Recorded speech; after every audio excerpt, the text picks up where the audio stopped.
Hello, मी साक्षी. तुम्हाला माहिती आहे आमच्याकडे कोकणामध्ये लोणचं कधी भरलं जातं ते जेव्हा पावसाळा सुरू होतो आणि 2-3 वेळा जोरदार पाऊस झाल्यानंतर आम्ही हे कच्च्या आंब्याचं लोणचं भरतो.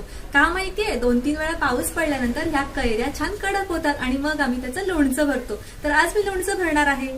हा आहे मुंबईचा चाकरमानी झेल्याने कैऱ्या काढतोय. कैऱ्या स्वच्छ धुवून पुसून चिरून घेतल्या, हळद मीठ लावून निथळून वाळून घेतल्या आणि यामध्ये भाजून घेतलेलं मीठ, गार करून घेतलेलं हिंग, मोहरी घातलेलं तेल, अर्धी डाळ मी मिक्सरमधून बारीक करून घेतली आणि अर्धी डाळ तशीच ठेवली. यामध्ये मीठ घातलं, कश्मीरी लाल मिरच पावडर आणि बेडगी मिरच पावडर घातली आणि ह्यामध्येच मी तेल घालून गादून घेतलेलं आहे आणि ह्याच गादवलेल्या मसाल्यामध्ये ही कैरीची फोड घालून घेतली. आता असंच रात्रभर ठेवून दिलं. यामध्ये 4 चमचे साखर सुद्धा घातली.